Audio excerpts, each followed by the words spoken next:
Okay, so when we left off last time, we were solving for velocity final without having a change in time, which means we needed something to substitute in for change in time, and we got to the point where we said 2 change in x over velocity initial plus velocity final is equal to change in time. So what we're going to do is take our velocity final equation from number 2 on these notes, and we're going to sub in what we just did for time in that equation, which means we'll end up with an equation that looks like velocity final is equal to velocity initial plus acceleration times that big 2x over velocity initial plus velocity final. We also did that. I forgot. I didn't realize that was the next step. That's okay. This is good review because now we're going to, we need to make it so that velocity final is not on both sides of this equation. So in order to do that, we are going to multiply both sides of the, we're going to move velocity initial to this side.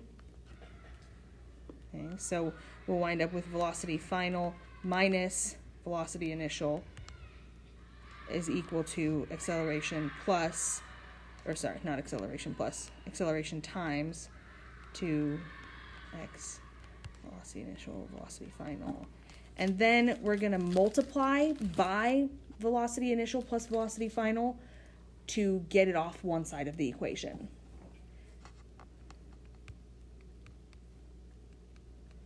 We're going to multiply both sides by that.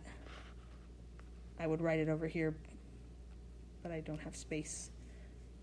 So I'm just going to write the result, which is, as a result, we wind up with velocity final minus velocity initial times velocity final plus velocity initial is equal to 2 times acceleration change in x.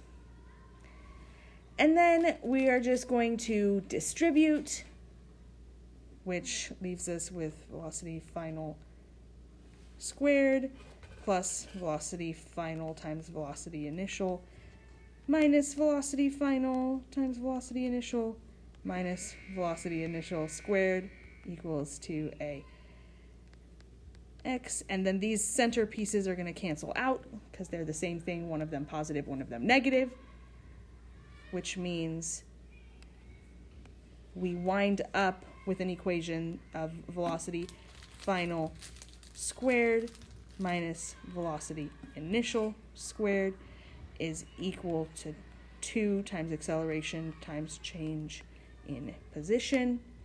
And then, of course, if we move velocity initial back over to the other side of the equation to get velocity final by itself, then we wind up with velocity final squared equal to velocity initial squared plus 2 times acceleration times change in position.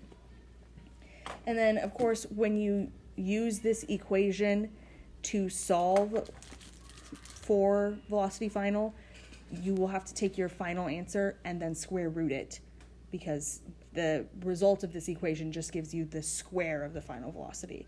So whatever you solve for, then you will also have to square root to get rid of it, so that you can get just velocity final by itself. Now we'll try this on a practice problem. Our practice problem is going to be a person who is pushing a stroller. We know they start from rest and they accelerate uniformly at a rate of 0.500 meters per second squared. What is the final velocity of this stroller after it has traveled 4.75 meters? All right, so we'll start with the things we know. We know acceleration is equal to 0.500 meters per second squared. We know velocity initial is equal to 0 meters per second. And we know the change in their distance, change in position, which comes out to be 4.75. I did a terrible job writing that, so I'm trying again. There we go. Meters. And we know they want us to solve for velocity final, which we do not have. And of course, we know the equation we're going to use is velocity final squared is equal to velocity initial squared plus 2 times acceleration times change in position. The nice thing about this is because velocity initial is 0, we've effectively removed the need to have this portion in our equation.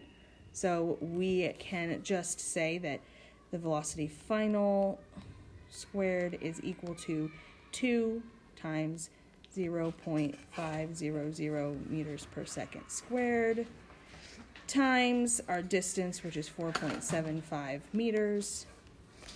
This is good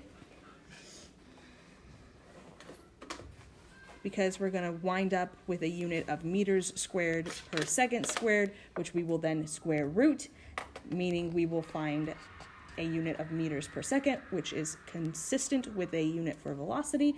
So we must be solving this problem correctly. And when we do the math, what do we get? 4.75. For before or after you square root it? Before. So velocity final squared equals 4.75. And that's meters squared per second squared. So then when we square root both sides of this equation, we get velocity final equaling whatever the square root of 4.75 is. 2.179449472.